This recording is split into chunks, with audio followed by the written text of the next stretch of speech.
Oh, you bitches know what fucking time it is! It's time to play some more Hiveswap Friendsim.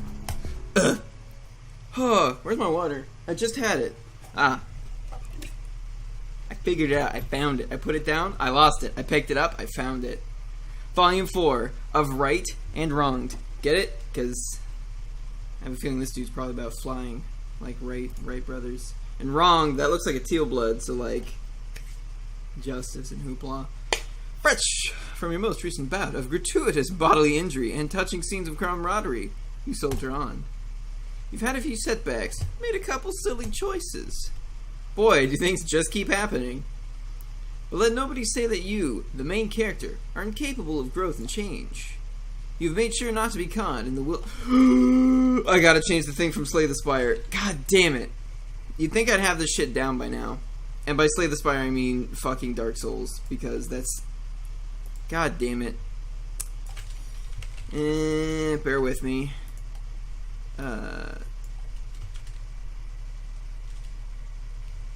Is being extremely friendly. Yeah, pray for me, Gigas works. Whoa, that's weird. Okay, never mind. Never mind, here we go. Rocking and rolling. Actually, one more little thing. There we go. You've made sure not to be caught in the wilderness near dawn again. You've made your way back to civilization. You can't wait to discover what new adventures await you. Adventures like friendship. I don't like the look of this fellow over on the left here. This person on the right certainly looks enthusiastic, but that can mean also bad things. Yeah, well, we'll just keep going how we've been going. Is there like no music? Where's the fucking... You wander down a street in a not too demolished looking part of town, but you don't really take much of it in. You're not looking where you're going. This is an elementary mistake, especially on a planet where everything that exists seems to be on a spectrum of engineered specifically for murder to could be a weapon in a pinch. But you've got a lot on your mind. And now, as the car, these guys probably have some ridiculous word for it, but you haven't learned it. You hadn't noticed slams into you, sending you flipping head over feet. You add a few new concerns to your list. Your bones and organs. The sound of the driver yelling, "Watch where you're going, lump squirt chugger!" It fades as they drive away, and you assess your situation. You stretch each limb in turn, which you've got to say doesn't feel great. You've landed in a bush which is covered in sharp spines. Your arms and legs all still work, though, and when you do an experimental cough, no blood comes out. Pretty lucky, you think. You may have redefined what luck means by this point in your journey, but you'll take what you can get. You don't figure that luck will extend to the driver turning around to help you out of this bush. Your gazes meeting and sparking an immediate and intense connection that leads to a beautiful lifelong friendship, but you let yourself hope. After a few minutes of struggle, the answer to your comradely daydreams comes into focus above you. Figure outlined by the spiny leaves of your plant prison, and the glowing of the moons, and the glow of the moons. The troll you see isn't the driver of the car, but you don't care. Your heart is beating wildly with your continued lucky streak. What's this shit up here? Hello. You seem to have fallen victim to a collapse. Oh my god. Oh my god. Is this like one of those fucking like TV lawyers? Oh boy, this is gonna be great. Hello, you seem to have fallen victim to a colliding scamper with that scuttlebutt back there. Have you contacted your personal legislator? If not, I'd like to offer my services. My name is Tagor Gorchek, but please call me Gorkor. I'm here for you, for a nominal fee, of course. Is that a line for me to sign on? Holy fuck. What's that? What's that? What is this? God, I wish I knew what this fucking says. God, I wish they didn't have to change troll script to not, like, get fucking sued by Bethesda. I might actually be able to read some of that.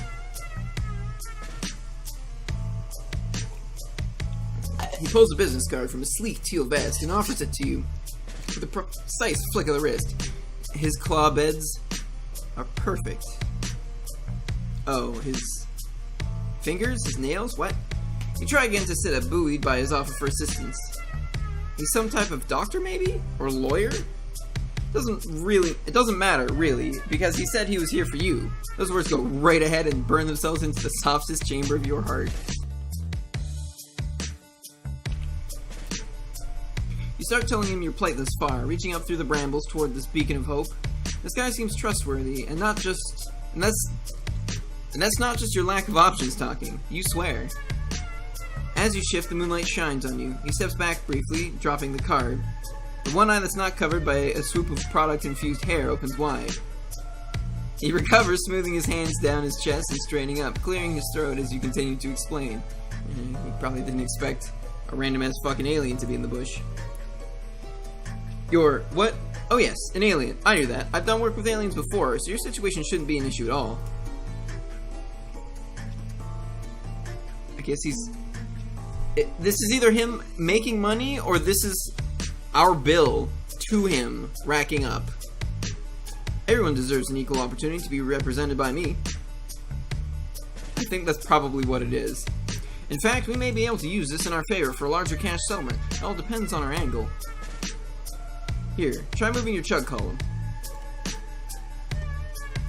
You aren't sure why this is necessary, but you wiggle your torso, hoping that's right.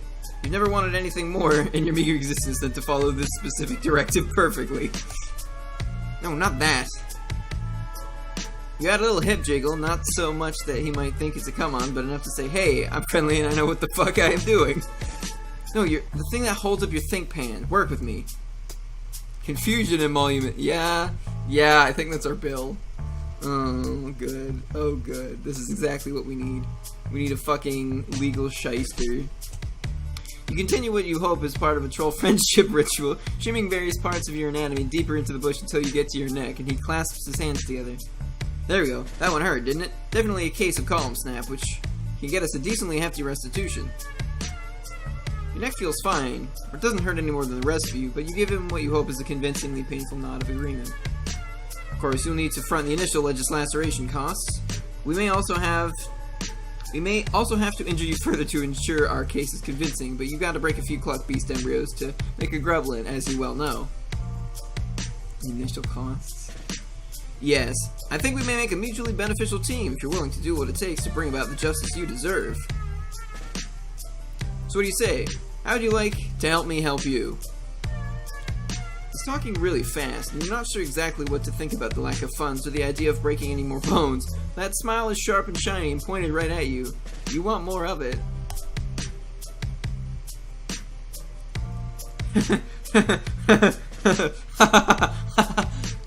Ask him if he does pro bono work. You thank him profusely for his offer to help and explain that while your situation hasn't exactly left you very rich, you'll pay him back in glorious friendship and most infinite of resources. You lay it on thick. He seems like a guy who can appreciate a good deal when he sees one. You can't imagine a better deal than this. You reach both arms up, waiting for him to scoop you up out of the pain plant like the gentle baby you are. Sorry, I don't do charity. Such a shame, too. I was hoping working with an alien might make for a more interesting day than usual. He turns on his heel and walks away, his high ponytail swishing behind him. Friendship is not a currency, but it is apparently a human emotion. Rip. Alright. Once again. Yep. Look at that money go. Look at that cash flow. Okay. Tell him about the heaps of money you definitely have. You mentioned how incredibly loaded you are, and how core to your sense of values it is to pay well for good work. And that is what we call good business. Now get up out of that prickle frond and let's get you presentable. He watches you flail a few times before he sighs, unbuttons his sleeves, and rolls them up to his elbows. Each fold is crisp and even. It takes a while, but you are good at being patient. There is a 12% cost increase for instances of manual labor. It'll all be explained in your bill. It's itemized. I'm sure an alien of means such as yourself will be able to handle it. You take his hand and he pulls you up and out of the bush.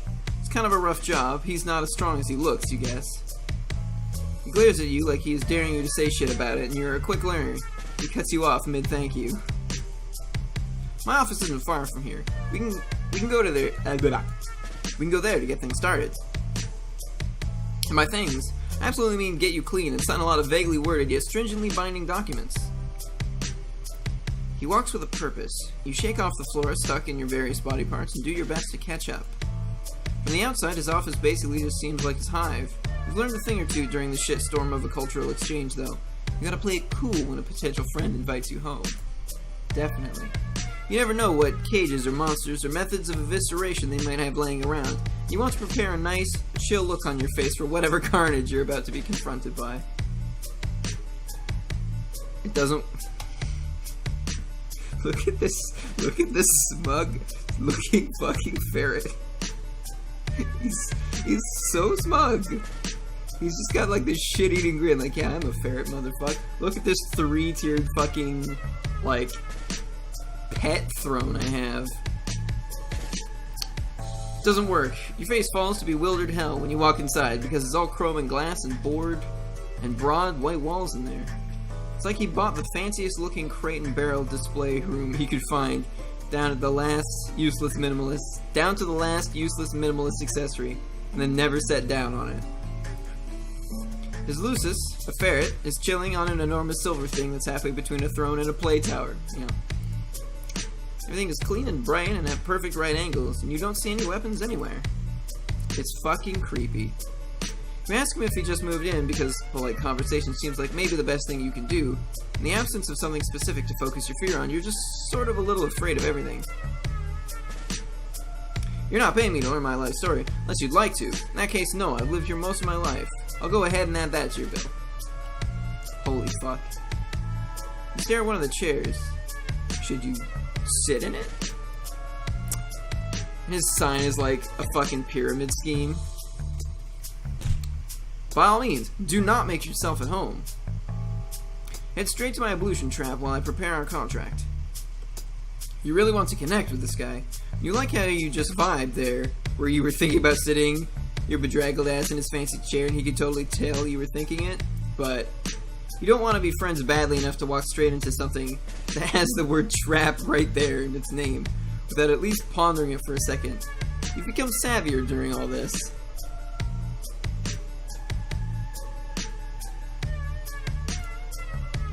You tell him you would rather stay from any and all traps, if that's alright.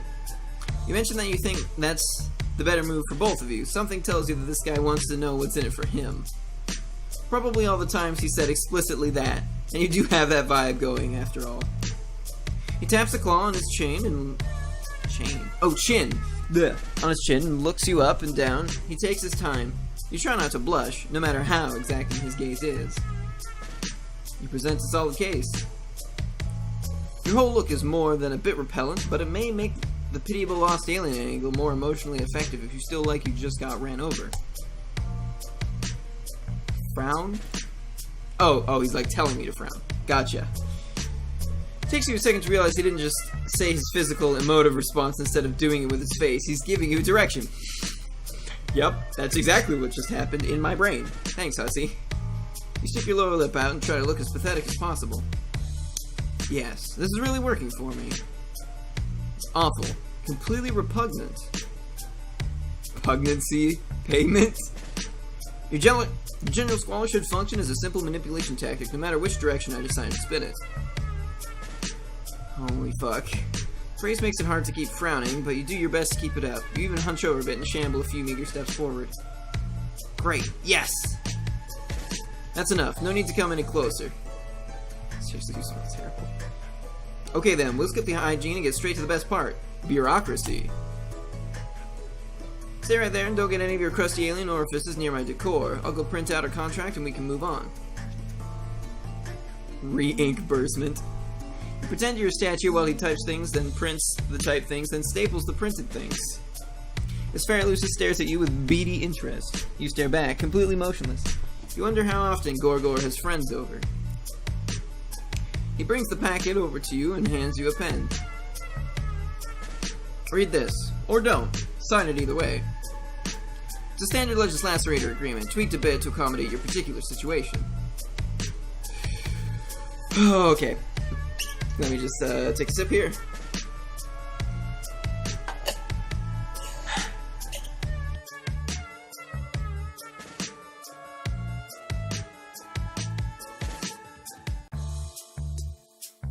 Alright. You know you agree to submit your testimony to be judged and will accept whatever subjugation you receive. You recognize that any potential winnings are to be remitted to me for processing through a local account before your portion can be dispensed to you. In the event of your calling, I will act as executor of your accounts, blah blah, same old business. I'm sure it's the same where you're from. There's stars at each place you are to initial. Shrunken text expense, oh my god. That sure was a lot of stuff you just got told really fast. You're trying to listen really, but he winked at you early on in his monologue, and it was really distracting because you couldn't stop thinking about if you could incorporate a wink into a secret handshake, maybe. Anyway, regular legal jargon, yeah.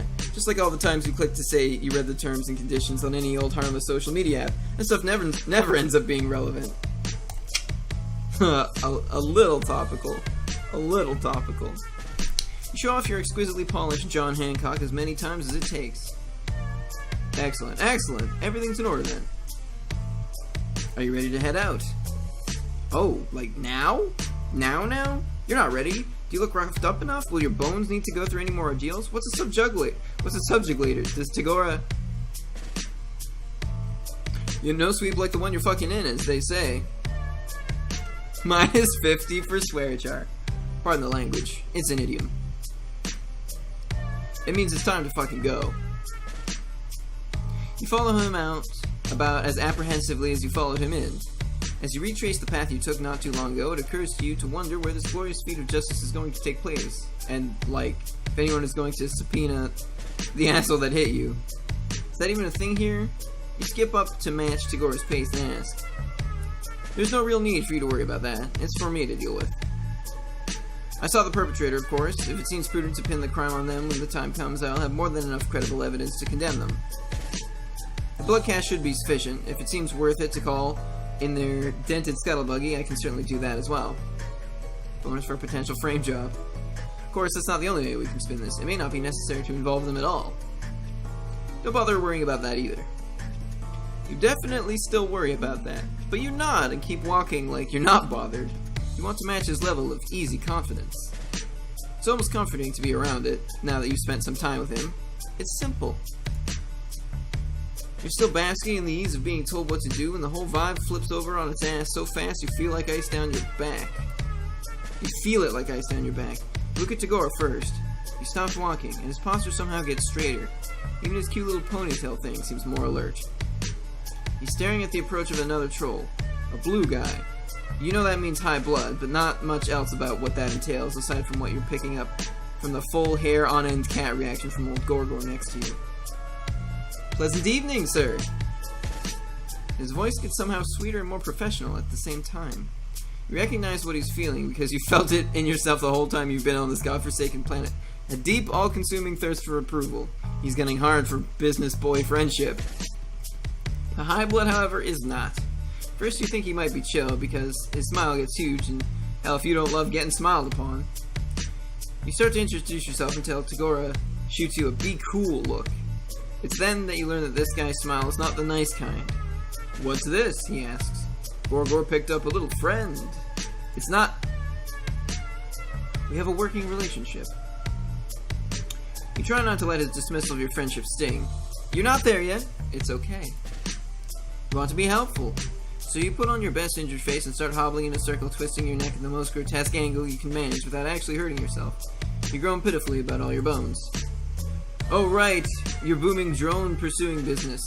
This, client you have here looks extra shitty. Good luck getting anything good for whatever this mutant is that you scraped up from the gristle crate. You take a moment to consider the potential. The blue guy rolls his eyes and keeps walking, elbowing his way right between the two of you on his way past, like you're nothing. Tagora freezes. His eyes stay fixed ahead of him, where the blue guy was just His eyes stay fixed ahead of him where the blue guy was just standing. It's like he hasn't processed the movement yet, even though he got knocked back a few steps in his wake. He starts shaking. Yikes, that was, tense. We want to say something reassuring to Tagora, but he has kind of ascended into another plane of existence. Maybe a nice, reassuring pat on the shoulder will help diffuse the mood.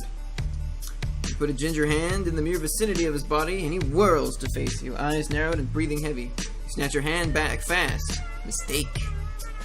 You have any idea how rare that networking opportunity was? Do you realize what you... No. Of course you don't. His like, rate has gone up 5 times on top of the additional expenses. You don't know anything. You're just a weird little hornistling who doesn't even know how to cross the fucking street. Return of Swearjar, oh Jesus.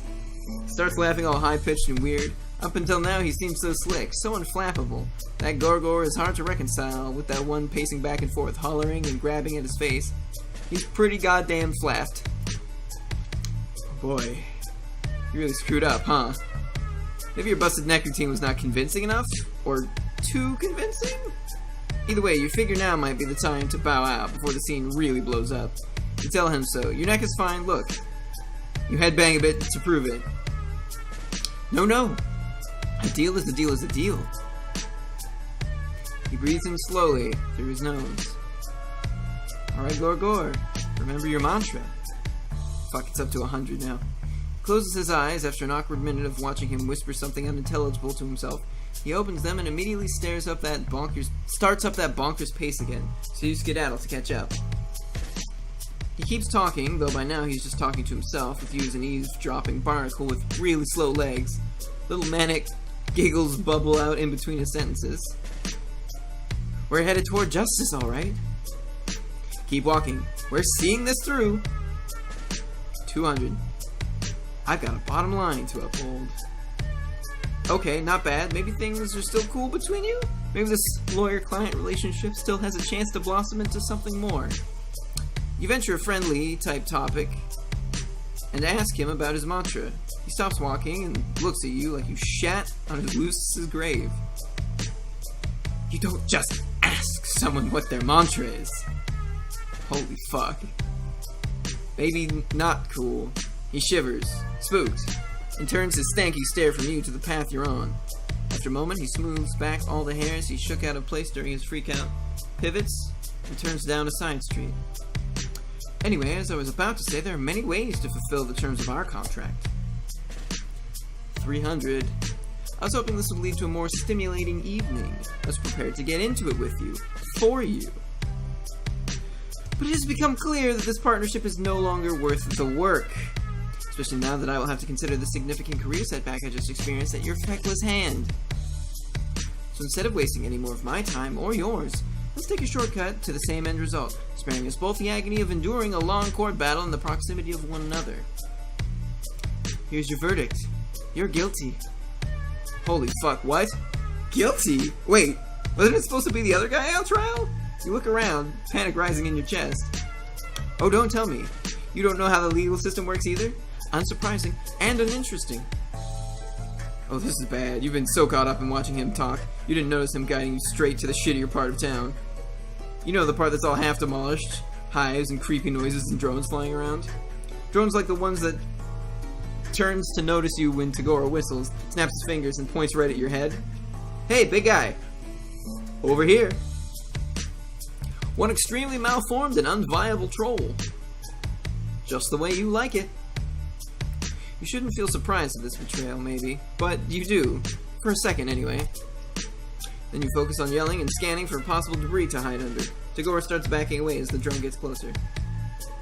There's a sewer the next street over. You probably won't make it. But if you do, check your pocket. What? What? Oh, that's the bill? RIP. RIP. Alright, now let's take a fucking bath. In the ablution trap.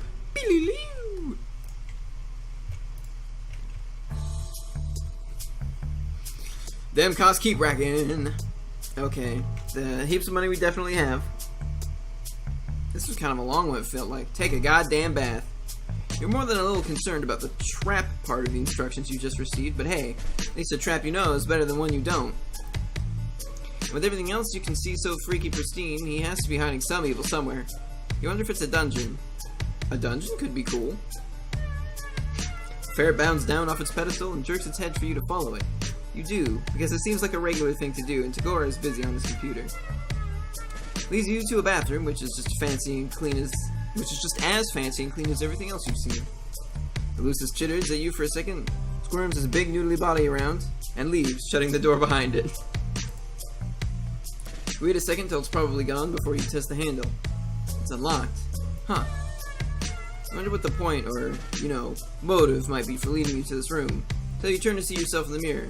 That is some haggard-looking stuff right there, so, fair. You're flying by the seat of your pants, but you guess maybe you're supposed to take a bath?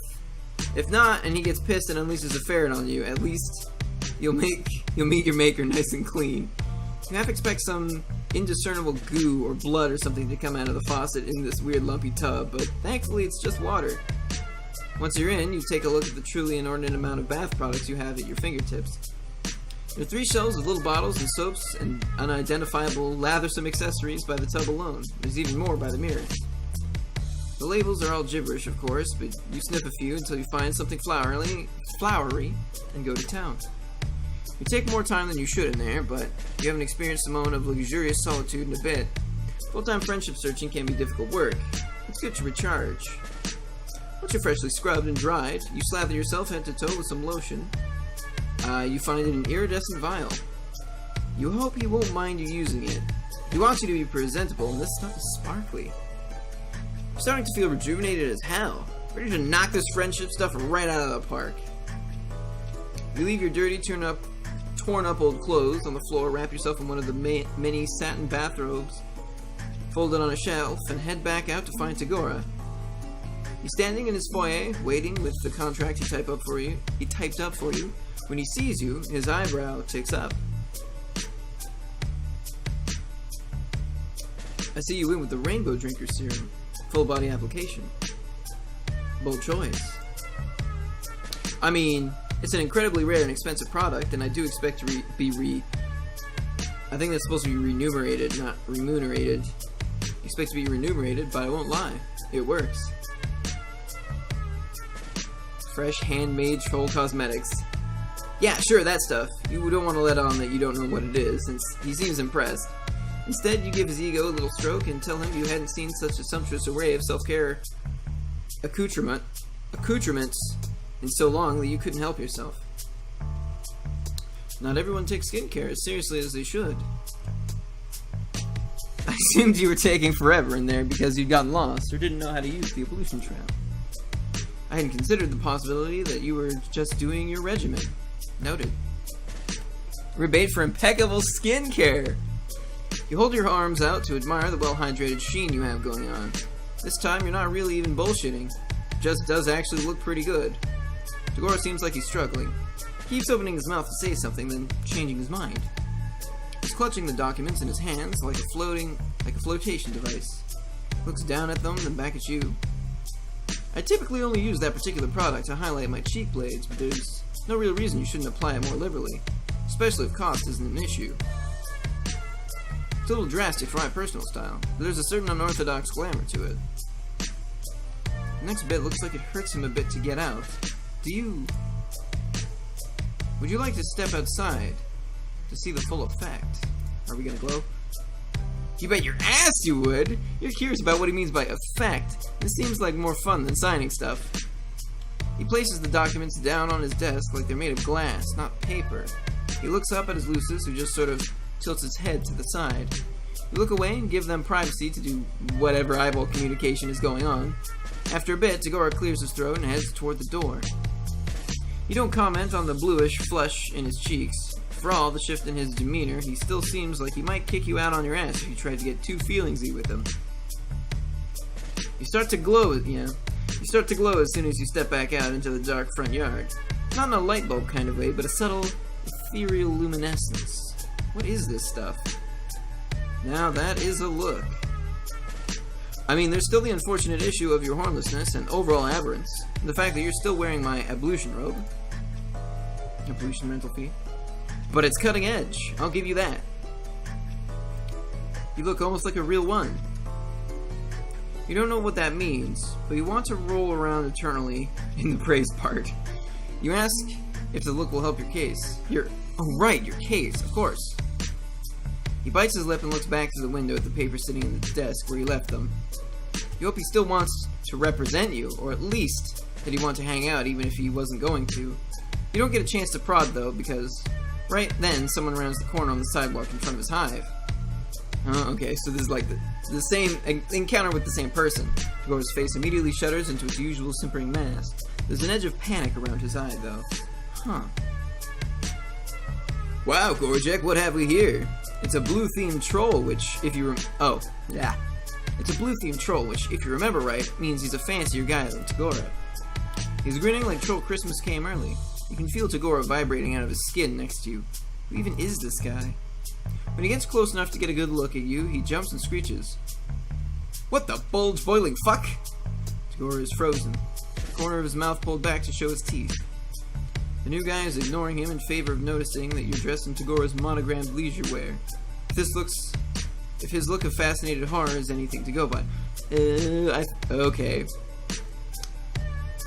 Because, like, the bathroom probably also has a symbol on it, so maybe it looks like, you know, you were up to some sort of sexual activities, because you're adorned in, like, his most expensive, like, cosmetic product, and wearing his bathrobe. You don't really know what makes you do it.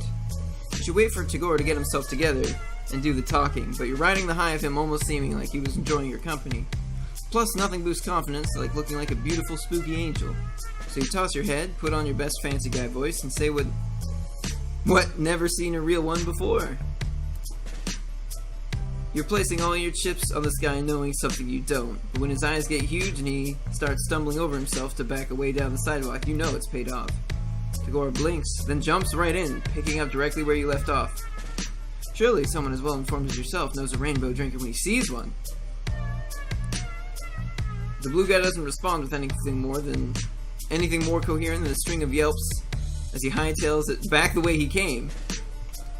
Rainbow drinker is the troll equivalent of a vampire because they have polychromatic blood. They're rainbow drinker and they drink blood. Yeah.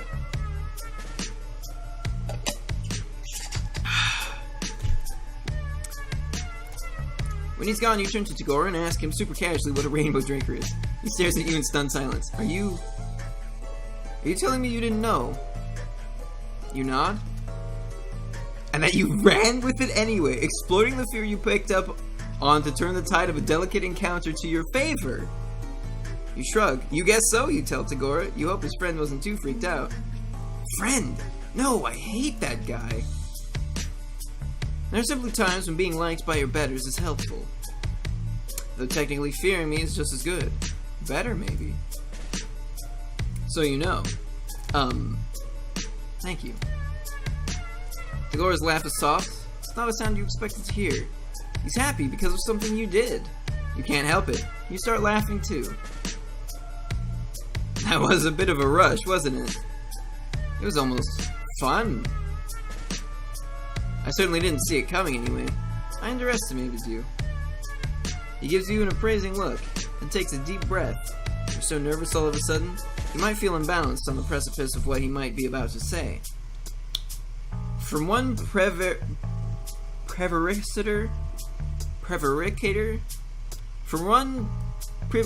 to another, I'll let you in on something.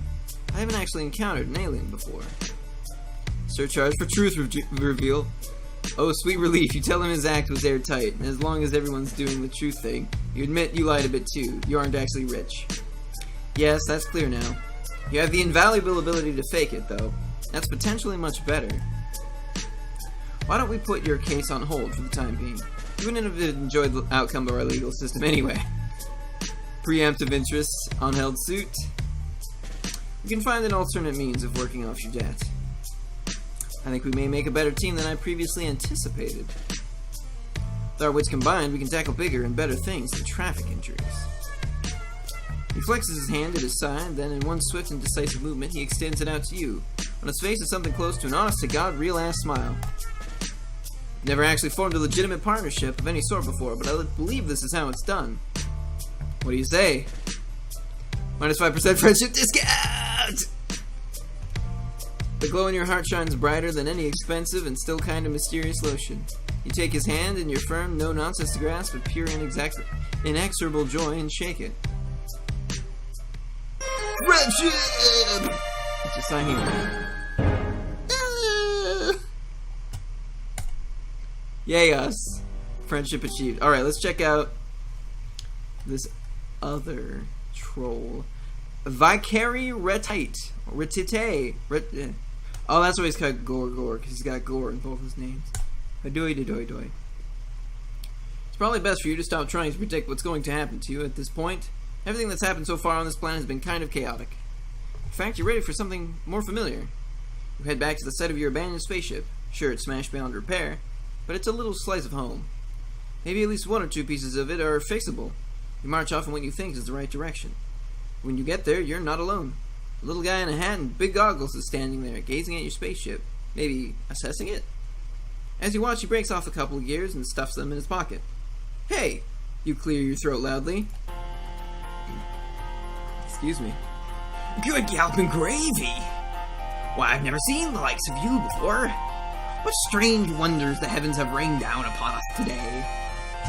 You quickly lose any indignation you were building up. He's smiling at you, and his words seem at least somewhat amicable. Maybe you got this all wrong. Maybe this is the next person you're going to get chummy with. You cut right to the chase.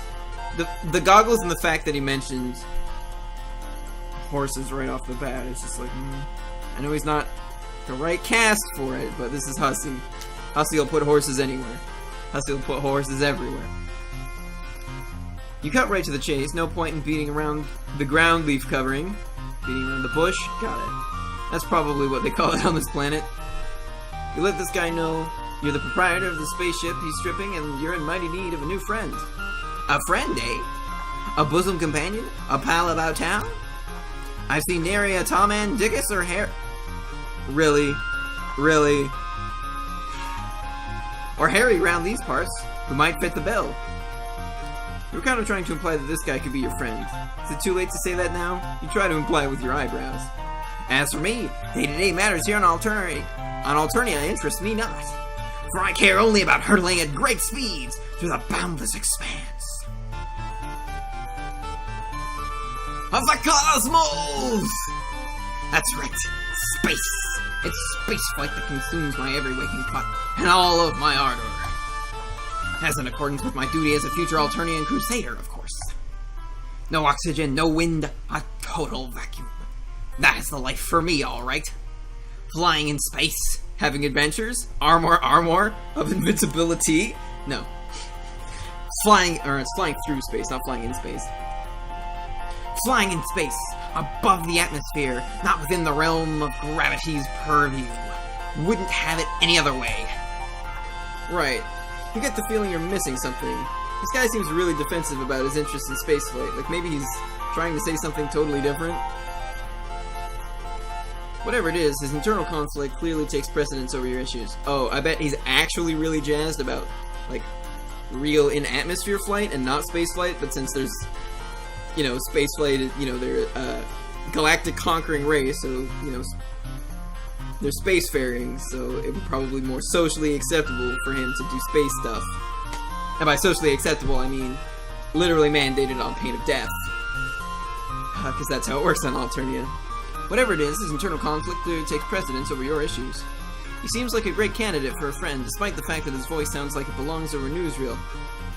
Oh, okay. Okay. So we're talking like, I'm thinking like Superman radio show narrator kind of voice. At last time, sort of thing. No, I like what I'm doing so far. I just have one query for you, sport. Maybe I should try it. I just have one query for you, sport, if I may be so... Nah, I don't think it fits. Do you also like space flight? Do you yearn to see the moon shining above, the clouds whipping by you, chasing by as you chase and tease the impish western wind? Okay, you're talking about regular flight here, not space flight. And then also keep going past that up into space? Not so sure about space flight. His eyes widen. You see them sparkle. Ah, I see. You're an individual with a more sophisticated palate. A real connoisseur of the buoyant arts you are. Someone like you could never be satisfied with the anemic affair of traveling through the inky blackness of the galaxies. I believe a jaunt to my hive is in order. Let's get a wiggle on! There's a lot going on there, but you understand that he wants you to follow him. The friendly guy takes you to a building where all the rooms seem to be balanced on spindly-looking stilts. The hive soars above you up into the sky. He gestures to a little platform attached to a pulley system like a rudimentary elevator. Brings you up into a small, dark room. This house is pretty much what you would have guessed. The walls are covered in star maps and pictures of spaceships. You notice that many of them have cheery slogans splashed across them saying things like, "Explore the galaxies because you're required to fulfill your duties to society, and enlist, travel, make friends, don't get cold!" Your friend doesn't seem too happy as he looks around the place. Just the high for a dedicated spacecraft enthusiast, isn't it? You're not sure what this is leading to, but no one ever went wrong relying on non-specific and plausibly deniable agreement. Who am I fooling? You've rumbled me, potential new chum. What you see before you is a collage of falsehood. I am nothing but an avatar of baloney. It's not how you spell baloney. In truth, the myriad temptations and desires of space do nothing to tickle my biscuit. The thought of participating in the glorious eternal conquest gives me the screaming memes. My interest lies in something a little lower down. Oh, Jesus, if that's not a fucking sexual innuendo. He reaches up and peels back one of the posters. Behind it is another poster, this one showing the view of the clouds in the night sky. Behold, my shame. The truth is, I long to toss and turn from the grasp of Mistress Gravity's sweet fingers. To traverse the sky. Can such a thing be? Imagine flying within the confines of Alternia's very atmosphere, defying the very conventions of what we all know to be true. Instead of down, up. Instead of falling, soaring. Can you imagine? Can you see it before you? Could you ever dream of the existence of such a flying machine? Oh my god, they really don't have fucking airplanes? Teresa has like a flying, she has like a fucking like Condis style flying battleship. I mean, it's probably also spacefaring, but it's like, you can fly in atmosphere, dude. Look at that fucking goofy ass space helm with the fucking horn divots. Tell him airplanes exist. I brought you here to show you my truth. And you treat me to mockery. An airplane? A plane that floats in air? Flying machines are a serious business. I think you should leave. Jesus Christ. Oh God. Oh God. I just wanted to tell him about airplanes.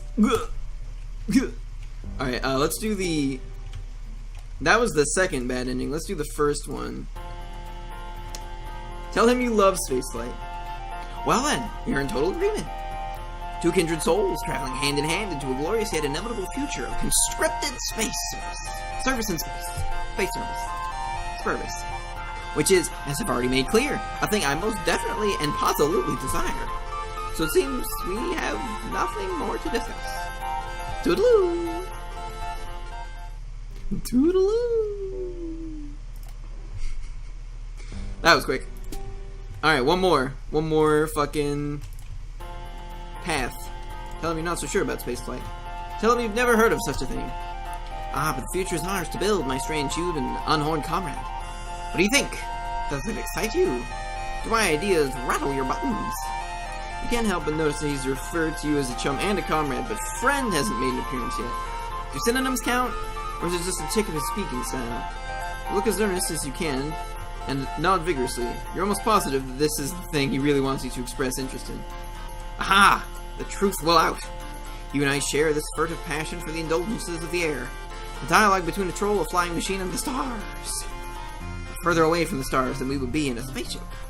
I cannot stress enough how different of a thing this is. You can't decide between nodding and shaking your head here, so you furrow your brow and do your best to look thoughtful, like maybe you're contemplating the differences. This fellow's demeanor towards you is definitely shading to the more temperate climate zones.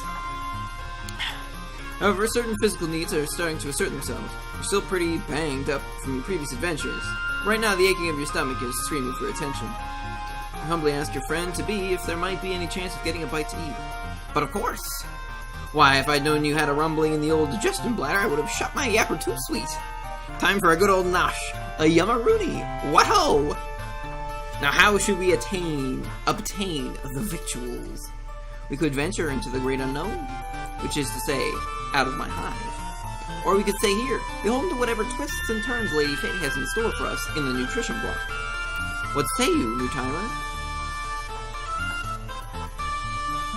We were offered a third choice. I'm pretty sure we were offered a third choice once before.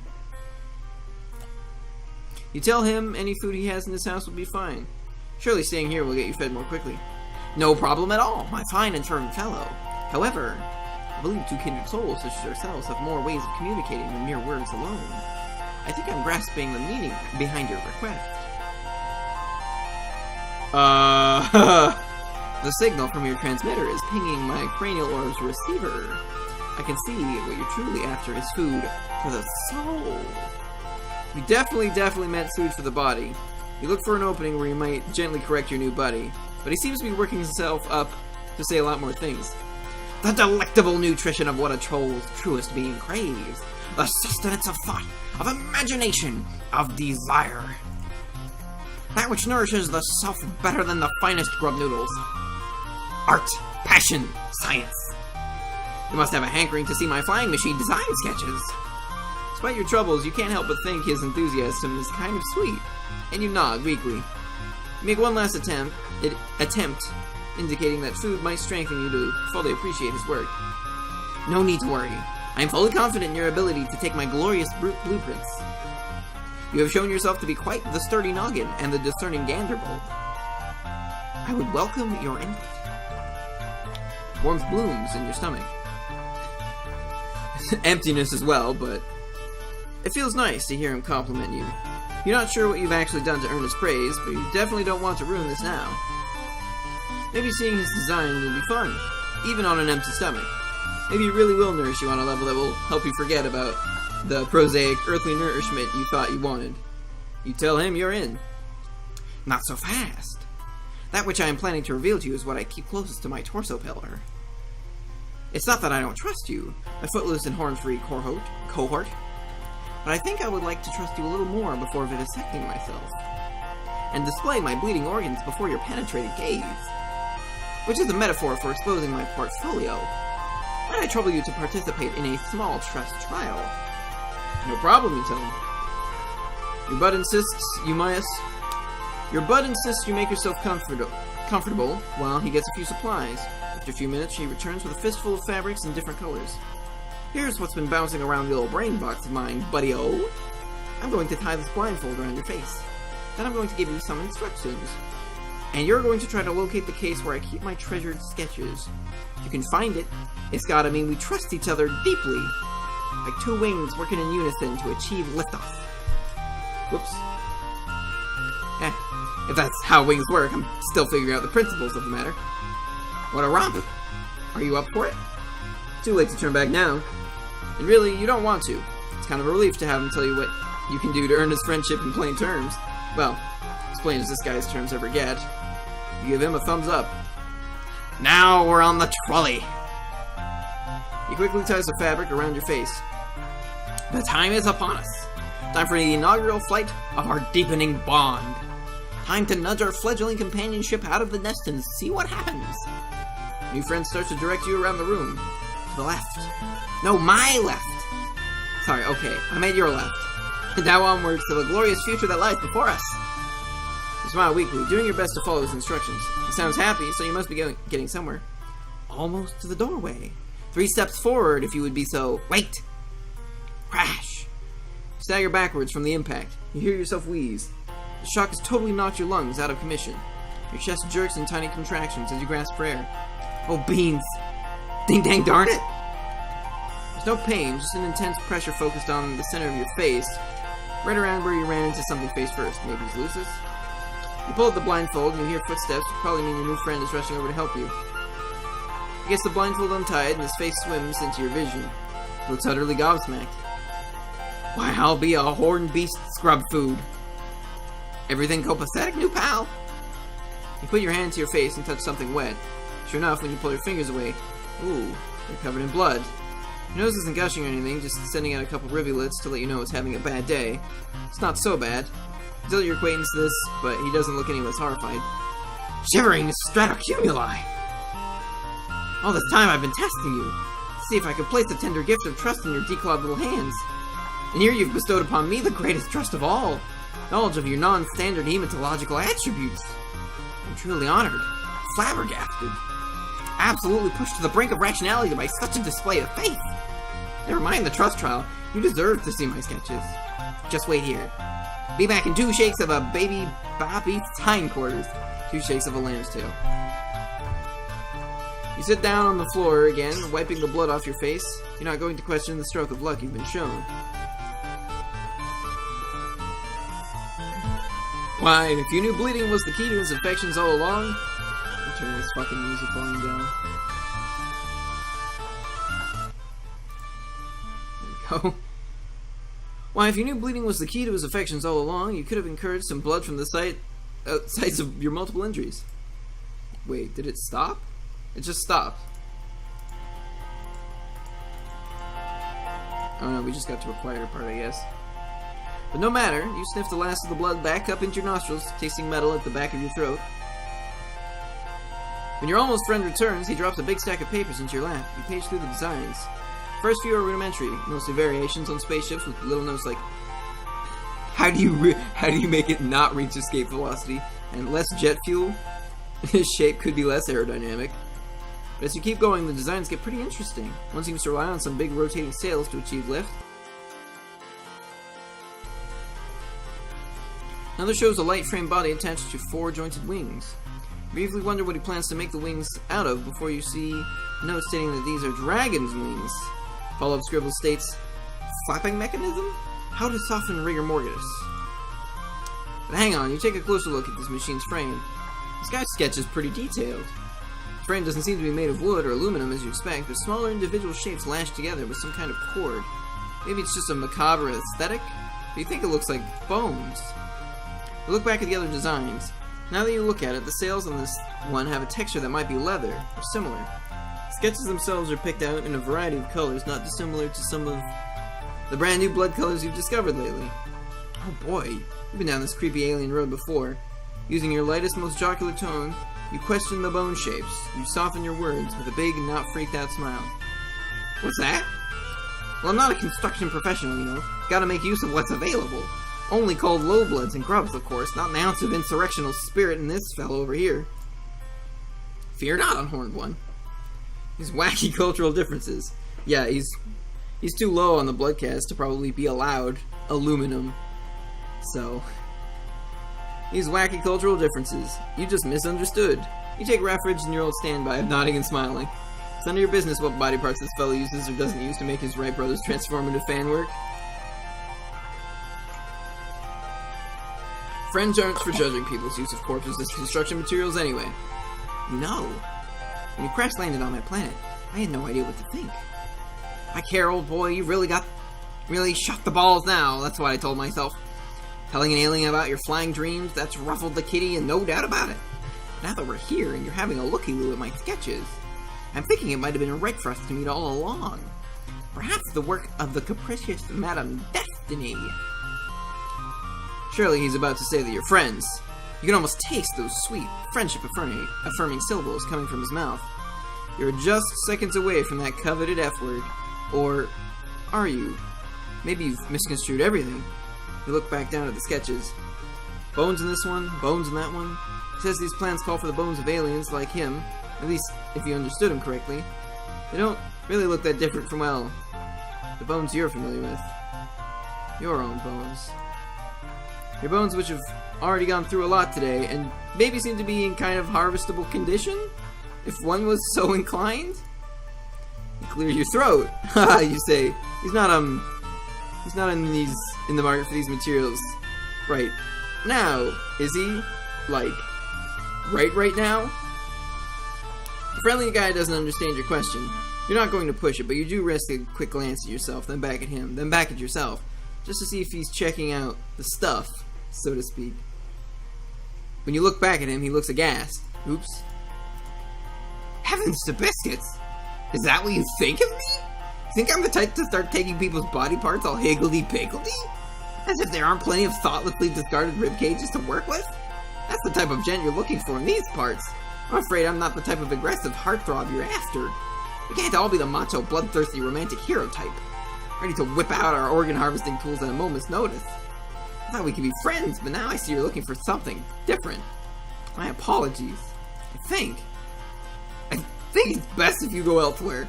I want to correct the misunderstanding, but you're not fully sure what the misunderstanding is. This guy doesn't seem to be in the mood for friendship right now. You hang your head. Looks like this was all just a big waste of time. Misunderstood. Aww.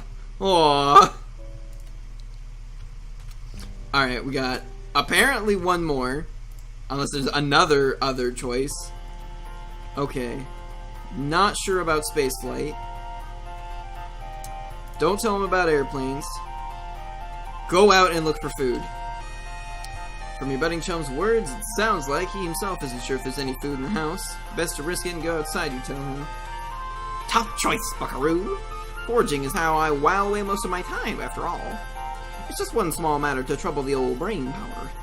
If we're venturing out into the unknown yonder, we should obtain some tow for my Lucis as well.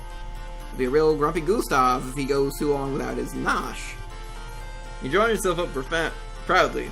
It's taken a lot of bizarre run-ins and harrowing close shaves, but you know all about Lucises. You inquire about Gustav. You inquire about Gustav, was it? Oh, what a card you are. No, my Lucis. I call him the Canary. He whips out a photo. It shows a smaller version of himself, his horns nothing but stubs. A far too big pair of aviator goggles slipping off his nose. Standing behind him is a large white fowl, big scraggly wings folded back against its body. If you want to say an emu, whatever it is, it's definitely not a canary. So, a flightless bird. Its beak touches the top of your pal's head with something that might count as affection. He's not a persnickety sort. All kinds of bugs and leaves will tickle its fancy. Shall we away? Shall we grate the horizon that rushes forward to meet us with a sounding grace? Shall we give ourselves over to the current of time's great river? Sure, you tell him. You can leave the house. It's getting a lot easier to pay attention to only the words this guy says that actually make sense. You kind of enjoy his way of speaking, though. If nothing else, it gives you a feeling that he's really excited about this food quest you're going on together. Your alien pal leads you back down through the pulley system and outside again. The trip is not so easy on your bruised ribs. The thing about walking is, when you walk, your body moves. You've had better times, is all you're saying. You indicate as much to your companion. Oh boy, I hear ya. Moving while attached to alternative surface is the worst kind of hooey. The moment when autonomous flight is invented trembles ever closer to the present. Can you hear it approach? The wail of a distant clack song, a call to adventure. It beckons us forward through the years, a golden thread stretching ever onward to the glorious inevitability. That's not what you meant, but his excitement cheers you up a little. Maybe you will feel better in the future when someone invents flight on this planet. Certainly by that time, you'll either be further along in your healing or dead. Either way, thinking about that future brings a little rosy glow to your heart. You ask your buddy where you're going next. The world is our bivalvular sea critter, oyster. We'll go wherever the wind calls our names. Great. But if it's a short-term answer you're inquiring after, there's a specific plant that canary likes to eat. That the canary likes to eat. It's got white petals and leaves as red as a troll's most lurid desires. Could you give a holler if you're bold to fall upon something of that persuasion? You agree to keep an eye out. You continue trudging along beside him, wincing whenever your steps jolt your injuries. Maybe a little conversation will help distract you. You ask your new friend what's got him so interested in flying in the first place. What could be better? Up there, free of worldly concerns. The wind in your face and the horizon at your back. Seeing the continent spread out below you. Finally feeling that your personal aesthetic is appropriate for your given circumstances. Chew over this one for a minute or two. Seems like what really makes this guy tick is the travel and adventure thing. Maybe that's just what you're getting from his general demeanor and pretty much everything he said up until now. You're nervous to bring up anything that might make him dislike you, but in the interest of bonding, you forge ahead. Aren't there, you say, with apprehension, maybe some similarities between flying and space travel? That maybe being in a spaceship could satisfy some of these urges? What? There may be some superficial similarities to trick the common troll, but in essence, the blood pusher and soul of each, as different and as night and day, as a mountain and a ditch, a star and a mud puddle. Don't get a fellow wrong, space travel is fine. Well, it's the only way to satisfy our bloodthirsty and nearly immortal overlords. I look forward to such a time when I can be of service in the eternal millstone grind of intergalactic conquest. But it's missing the punch, the pizzazz, the kaboom, the trunk beast's honk of it all. Okay. The elephants. What? I don't know what that phrase is supposed to be. Just so you'd feared, you stepped in it now. You struggled for a response when out of the corner of your eye you spot a cluster of white flowers. Relieved, you point them out to your companion, who races over to gather them. Then he holds one up. You can see it has blue leaves, not red. Your shoulders droop. Seems like all you're doing is disappointing your buddy, who's been so nice to you, or at least that's what you think you read between the lines of his confusing speaking style. Fear not, my smooth-headed compatriot. These are not the loosest rations we thought. But this plant is people chow. What I mean to say is, we can eat it. Since we are people, it's food for people, not food made of people. To be clear. He comes back with a fistful of the flowers and hands you one of the blue leaves. You're not at all sure that food that's safe for your buddy will be safe for you as well, but at this point you don't have much to lose. Besides, with the way your stomach is groaning, it might as well be a perfectly seared steak. You put it in your mouth. Chewing on the leaf, you feel even more affectionate toward this guy than before. We were worried this trip was just turning into an excuse for him to run some kind of household errand, but he really did find you something to eat. I mean, it's like some leaves. You're desperate to find some way to show him that you understand his interests. You want to connect to him on a deep soul level. Oh, soul level, like Dark Souls. A deep soul level. Soul level 120? Soul level 125? Become the legend? Anything to get him to look at you with the treasured glow of friendship in his eyes. Whenever he mentions space travel, he talks about how it's something that he has to do, some kind of necessary obligation. So maybe there's a reason he's fixated on an activity that's kind of similar, but just a little different. Maybe he doesn't want to do the required thing, the space conquests. Doesn't have it in him to rebel entirely all the way. Maybe airplane flight, or whatever similar thing he's envisioning, is a compromise between what he has to do and what he wants to do. A balance, like all must find in order to live as an individual in a society that shapes one's desires from birth. You cautiously open your mouth, heart pounding. You venture to ask your pal if he maybe would rather not satisfy the demands of the bloodthirsty overlords. If maybe a part of him wants to get into his flying machine and, leave. For real. He seems taken aback. Maybe you should never have said it. What a huge mistake! You've probably pushed his friendship out of your reach for good now. Panicking, you point to the side, yelling that you see a big field of white flowers in that direction. Your potential friend leaps to action, seemingly also glad to be given a reason not to answer this question. He races forward in the direction you indicated. In a matter of seconds, there's a yelp and your new acquaintance vanishes. Instantly, you realize your error. You didn't look where you were pointing. While walking, you unwittingly came close to the edge of a large cliff, which your companion has now disappeared over. You reach to the side, your stomach flooding with fear. This is absolutely the opposite of what you wanted to happen. You look down in horror. Your friend now looks approximately how you felt when you first crash landed on this dark planet. He's conscious, his face frozen in shock. One leg is twisted underneath him in a nasty way. You may not be familiar with his alien anatomy, but you're almost positive that it shouldn't look like that. You call out to him in distress. I'm sure he's going to castigate you for your mistake. The strangeness of his language won't make it hurt any less. You lose this guy's trust forever. What ho! Kaloo Kalay! His voice floats up from the ground below, weak but somewhat jovial. Is it possible he's not angry? Oh, joy is happening! Oh, delight for the body and spirit! Did you see? Did your being absorb what occurred before your very visage? I flew, soared through the air, just for a moment. but it happened. Ecstasy like none I've ever known. And the obvious parallels with Tavros, who was flung off a cliff against his will, while someone was, shouting at him, "Fly, pupa, fly." You hesitate. Is it really possible that he could be taking this so well? That maybe your big fuck-up was a step in the right direction after all. It's definitely a little worrying to hear him celebrate a dangerous fall, but none of that matters if you can secure his friendship at last. My strange associate! Come down here! We'll celebrate in grand fashion this eve. How did you know that a brief sojourn through unfettered air would bring me such joy? You're a fine fellow, and a truly superb friend. Your heart lifts with joy. He said it! Of course, you now have to find some way to climb down the cliff with your messed up ribs, not to mention figuring out how to transport someone with a broken leg back to the house. You're not really sure if that's possible, or when the adrenaline that's got you this far will give out and force you to succumb to your own pain. With a night full of difficulties ahead of you, you couldn't ask for a better balm than knowing you'll face them hand in hand with your friend. Assuming he didn't hurt his hands as well. No matter. You did it. Yeah.